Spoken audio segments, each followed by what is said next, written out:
Welcome back to this session. So in this session, we are going to understand how to build and push Docker image to GitLab Registry from the Windows machine. If you are ready to containerization your application store in GitLab Registry, this is the video. Here you can see all combination of the how we can push the Docker image to the GitLab Registry. So let's start. So prerequisite side, we have to see the steps here. The Docker desktop should be installed. Then we will have to connect the GitLab access token. Then we have to log in the GitLab registry. Then we'll do the build and tag of the Docker image and push Docker image to the GitLab registry. And at last, we will also validate to the GitLab whether that image has been pushed or not. So let's start.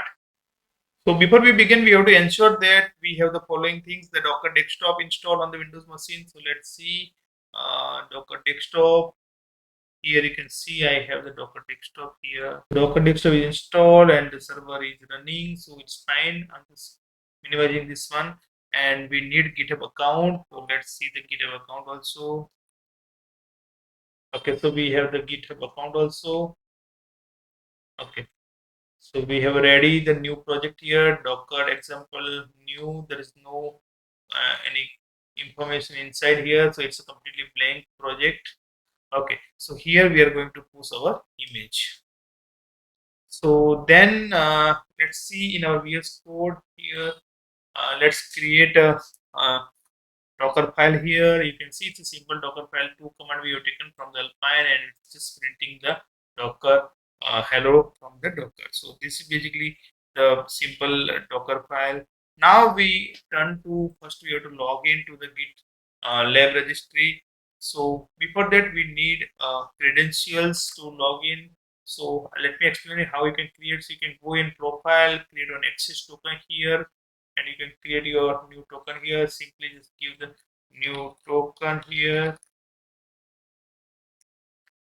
and you can make the expiry date and what access you want to give for your token. It's like you're required, you can create your token here. So token will be created, and you can copy this token, and then this token we have to log in here. Okay, let's see how we can log into the GitLab registry. So for that command is docker login registry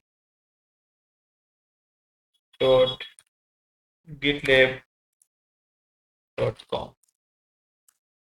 So this will ask your username and your personal access token. Here I already did, so that's why it's just trying to log in. If I do log out, it will again ask your username and the credentials. So this is a simple command registry.gitlab.com. So right now I'm logged in. Let's build our Docker. So let me give the build command here. So Docker build -t, the tag name here, the Docker example new, it's a project, and this is a complete path of your repository. So I'm just giving the this command to build our Docker image. Let me build here. So this will build our Docker here. Okay, so right now the Docker is successfully built. Let's push the same to the GitLab registry. I'm just giving the GitLab registry command. Let me clear. Okay, so git push, and we give the same path of our repository. So GitLab the Docker new, Docker example new. So this will push to the GitLab registry our Docker image. Okay, let's see if our Docker image is pushed or not. Inside deploy container registry we have to go, and here we can see the image tag has been pushed or not. So here is the our registry repository name. Here the latest tag you can see is just now it's pushed over here. So this is just now we have pushed, and you can see how this is pushed here. If you want to use the further, you can use the same image to pull also. This your digest information of your image, and this all about how we can push the Docker image from Windows subsystem to the GitLab registry. If you have any question or any doubt, feel free to ask in the comment section below. I will answer you as soon as I can. Thank you for watching. Bye and have a nice day.